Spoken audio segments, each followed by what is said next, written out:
नमस्कार बच्चों, English trekker YouTube channel में आपका स्वागत है। आज का जो कहानी लेकर आया हूँ ये बहुत ही इंटरेस्टिंग कहानी है। मैं इस कहानी को वर्ड टू वर्ड इंग्लिश से हिंदी में लिख के बता दूंगा ताकि आपको ज़्यादा समय से याद रहेगा। और इसमें जो भी इंपॉर्टेंट वर्ड आपको दिखे वो आप लिख लीजिएगा ताकि आप उसको बाद में रिविजन कर पाइएगा।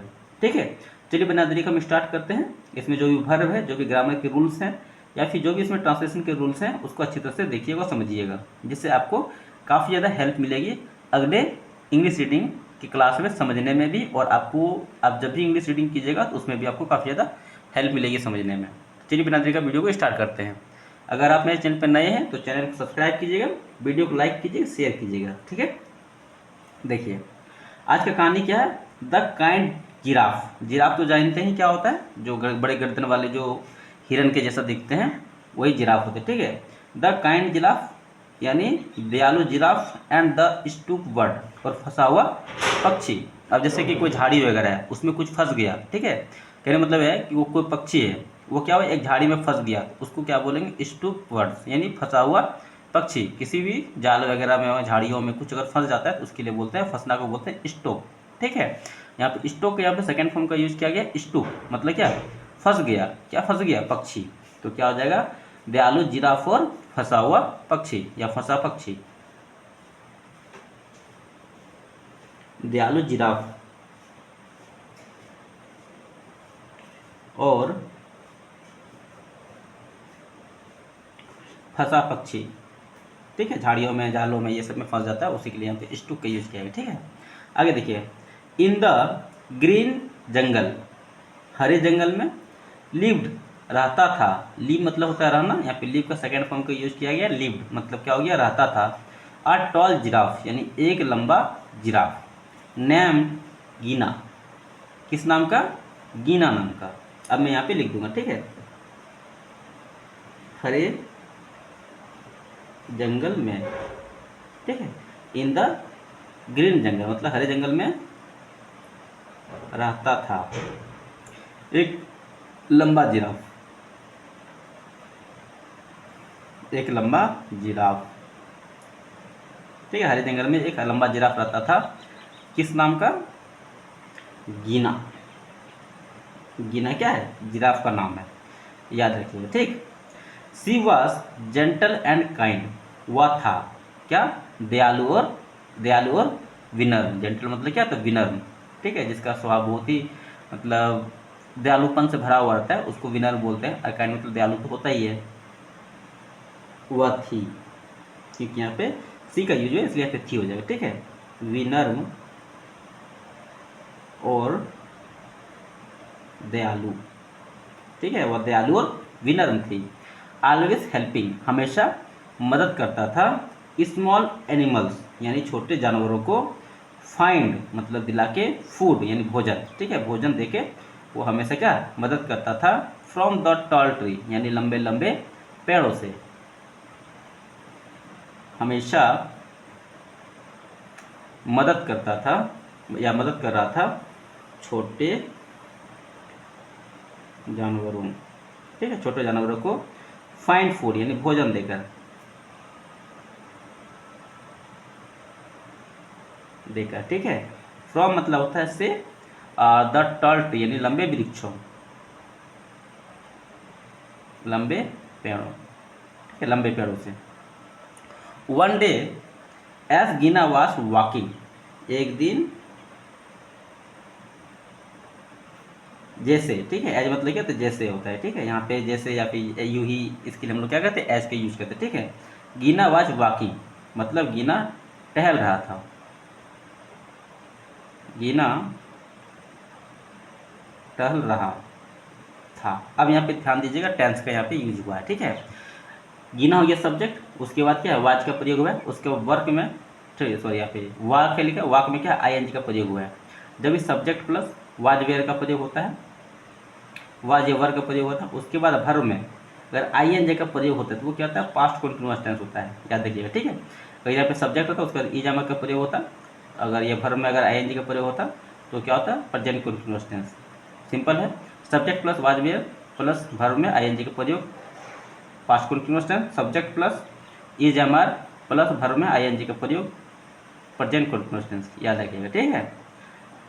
एक दिन गिना क्या टहल रहा था यूं ही near a big banana tree, यानी एक, देखिए बनाना मतलब क्या था, बरगद, ठीक है। बनाना यहाँ केला का बात नहीं करिए, बनियान, ठीक है, बनियान की बात करें, बरगद की बात करें, ठीक है, बनियान ट्री मतलब पास, नज़दीक, एक बड़े, एक बड़े बनियान ट्री यानी बरगद के पेड़ के पास टहल रहा था। See here a soft cry, वह सुनी, वह सुनी अ सॉफ्ट क्राई मतलब थोड़ी सी मधुर सी चिल्लाने की आवाज़। चिड़िया कितना जो से चिल्लाता ही है, थोड़ी थोड़ी हल्की हल्की चिल्लाती है, वो थोड़ी सी मतलब चिल्लाती है, तो उसी का यहाँ पे सॉफ्ट क्राई का बात कर रहा है, ठीक है। एक थोड़ी चिल्लाने, ठीक है, यानी हल्की सी चिल्लाहट की आवाज़ सुनाई दी कुछ भी, ठीक है। लुकिंग अप, ऊपर देखा, लुकिंग मतलब होता है देखना, ऊपर है तो क्या हो जाएगा, अप है तो क्या हो जाएगा, ऊपर देखा। अगर यहाँ पर डाउन रहता तो क्या होता है, नीचे देखा, ऊपर देखा, ऊपर देखा। She was a little bird trap in a hunters net, ऊपर में क्या देखता है, वह, सी वाज मतलब वह देखा, ठीक है। सी मतलब होता है देखना, सी का यहाँ पे सेकेंड फॉर्म का यूज किया गया, साव मतलब क्या देखा, सी वाज, सी साव उसने देखा, अ लिटिल बर्ड यानी एक छोटे पक्षी, छोटे पक्षी, उसने एक छोटे बच्चे देखा, ट्रैप फंसा हुआ, एक फंसा हुआ पक्षी देखा, इन अ हंटर्स नेट, इन मतलब हो गया मैं, हंटर मतलब क्या शिकारी की जाल, ठीक है, शिकारी की जाल में फंसा हुआ एक छोटे पक्षी को देखा। बात समझ में आई, आगे बताएं। चलिए देखिए, बहुत ही इंटरेस्टिंग कहानी है, इसको ऐसे समझिए और पढ़ने का कोशिश कीजिए, धीरे धीरे आपका इंग्लिश बहुत मजबूत हो जाएगा। और इतना मेहनत करते तो आपका तो एक फ़र्ज बनता ही है कि वीडियो को लाइक कर दे और चैनल को सब्सक्राइब, इसे जनरली नहीं बोलते हैं लेकिन फिर भी कर दिया कीजिए, इससे मेरा मोटिवेशन बना रहता है और आपके लिए अच्छी से अच्छी कहानी लेके आने का इच्छा भी करता है, ठीक है। अब देखिए यहाँ पे, the bird fluttered its wing, पक्षी फ्लैटेड मतलब क्या, फड़फड़ाया, इट्स विंग यानी अपना पंख, इट्स मतलब क्या था, अपना, विंग्स मतलब हो गया पंखों को, विंग मतलब होता है पंख, ऐसे लगाया फिर क्या जगह पंखों को, ठीक है, पक्षी ने अपना पंख को फड़फड़ाया। बट लेकिन, द मोर इट जितना, ठीक है, इट स्ट्रगल मतलब यह कोशिश करता, ठीक है, जितना या फिर हो गया अधिक से अधिक कोशिश करता, ठीक है, उसके लिए यहाँ पे मोर का जितने के लिए भी यूज करते हैं और अधिक से अधिक के लिए भी मोर का यूज करते हैं। द टाइटर, द टाइगर मतलब कसता गया, कैसा, ठीक है, वह जितना छूटने की कोशिश किया, जितना वो फड़फड़ाया उतना ज़्यादा वो क्या हुआ, फंसता गया जाल में। द नेट बिकम, नेट मतलब क्या, जाल हो गया, ठीक है, यानी जाल हो गया और टाइट हो गया। बात समझ में आ रही है, आगे देखिए। डोंट वरी, घबराओ मत, घबराओ मत। लिटिल वन यानी छोटे प्यारे, ठीक है, उसके लिए यहाँ पे लिटिल वन का यूज किया है। आई विल हेल्प यू, मैं तुम्हारी मदद करूँगा, यहाँ पे आई और विल का, सॉरी यहाँ पे आई के साथ क्या होता है, सेल का यूज है, ठीक है, आई एस एच ए,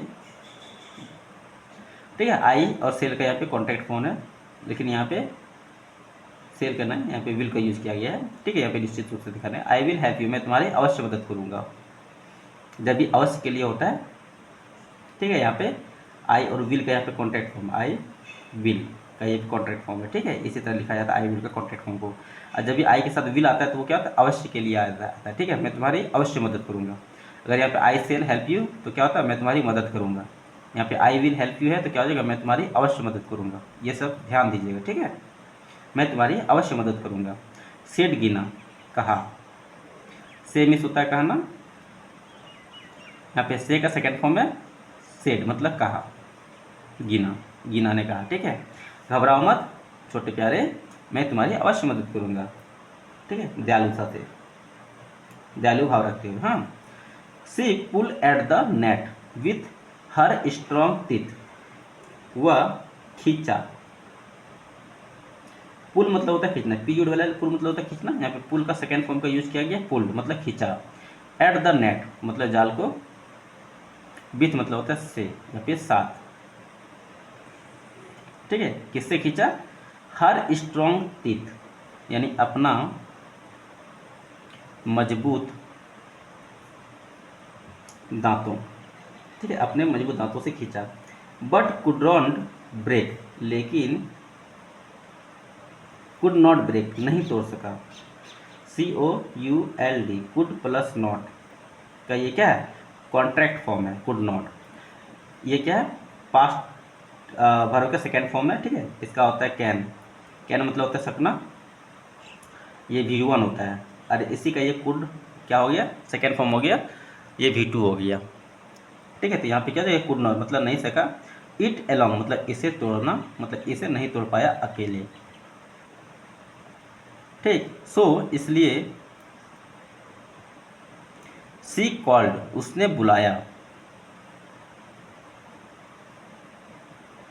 उसने बुलाया हर फ्रेंड यानी अपने दोस्त को, अपने दोस्त को बुलाया। कौन से दोस्त को बुलाया? देखते हैं कहानी में क्या है। ठीक है, वो अपने दोस्त को बुलाया बुलाया। ठीक है, किसको? द क्लेवर स्क्वेरल यानी चालाक गिलहरी को। ठीक है, अपने दोस्त चालाक गिलहरी को बुलाया। The squirrel nibble at the ropes, जो गिलहरी है, ठीक है, निब्बल मतलब कुतर दिया, कुतर दिया। ठीक है, एट द रॉफ्स यानी रस्सियों को, रस्सियों को कुतरा। वाइल जबकि, या फिर के दौरान के लिए भी यूज करते। ठीक है, यहाँ पे क्या होता है मैं बताऊँ। ठीक है, जबकि गाना हेल्ड द नेट, जबकि क्या हुआ? गाना ने हेल्ड मतलब पकड़ा रखा, पकड़ रखा, पकड़ रखा। ठीक है, जाल को। स्टेडली मतलब क्या? बढ़िया से, अच्छी तरह से खींच के। बात समझ में आ रही है? आफ्टर सम टाइम कुछ समय बाद। ठीक है, आफ्टर का मतलब होता है के बाद, सम टाइम मतलब कुछ समय, कुछ समय बाद। द बर्ड वॉज फ्री यानी पक्षी स्वतंत्र हो गया, यानी आज़ाद हो गया, यानी फ्री हो गया, मुक्त हो गया। ठीक है, ये सभी इसका पर्यायवाची, ये भी याद रखिए। ठीक है, पक्षी क्या हो गया? आज़ाद हो गया। द बर्ड चापरिंग चापट हैप्पीली यानी पक्षी चहचहाने लगा, खुशी खुशी। ठीक है, पक्षी क्या है? खुशी खुशी चहचहाने लगा। देखो, थैंक यू धन्यवाद, धन्यवाद किया। ठीक है, गाना, ठीक है, गाना को क्या किया? सॉरी, गीना को धन्यवाद किया। थैंक यू स्क्वेरल, और धन्यवाद किया किसको? गिलहरी को। बात समझ में आई आप लोगों को? तो वीडियो को लाइक और चैनल को सब्सक्राइब कर दो भाई। क्या जाता है सब्सक्राइब करने में? कुछ भी नहीं जाता। आगे देखिए, यू सेव्ड माई लाइफ। ठीक है, तुमने बचाया मेरे जीवन को, तुम बचाया। ठीक है, तुमने बचाया मेरे जीवन को। ठीक है, फ्रॉम दैट उस दिन से। एक मिनट देखिए, आप बताते, उधर फ्रॉम दैट था, यहाँ पे डे है। ठीक है, उसका मतलब ये उस दिन से। The word song sweet songs for गाना एवरी मॉर्निंग, पक्षी सेंग मतलब क्या था? गाता था, मतलब गाती थी वो जगह। ये पक्षी क्या है? स्त्रीलिंग है इसलिए। ठीक है, SING, सिंग मतलब होता है गाना, सिंग संग सॉन्ग। ठीक है, सिंग सेंग संग ये होता है। ठीक है, ये V1 है, ये V2 हो गया। SUNG संग मतलब हो गया V3, याद रखिएगा। स्वीट सॉन्ग यानी मधुर आवाज़,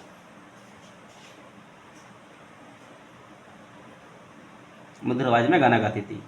फॉर गाना, फॉर मतलब ये के लिए, गाना। ठीक है, गाना के लिए। एवरी मॉर्निंग यानी हर सुबह, हर सुबह। देखिए यहाँ पे the jungle animals admire Gana for her kindness and teamwork. Jungle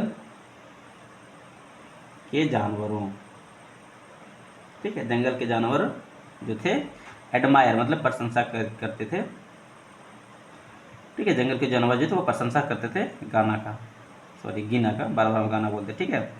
for मतलब क्या थे, के लिए, ठीक है, उसके दयालुता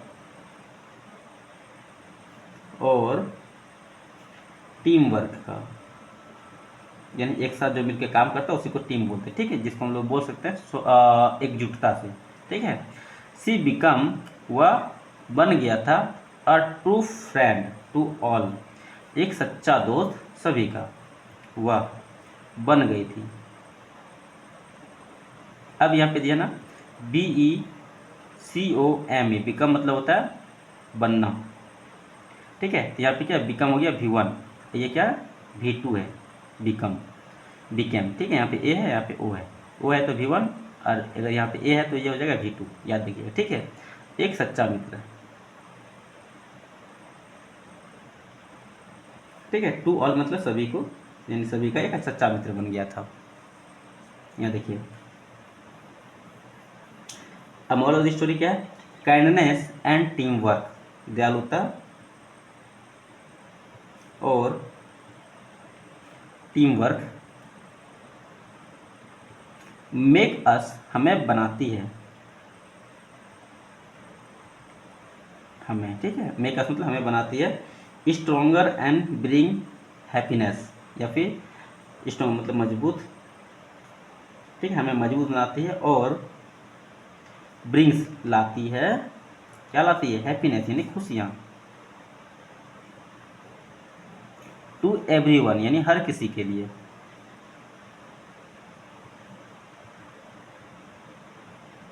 बात समझ में आई?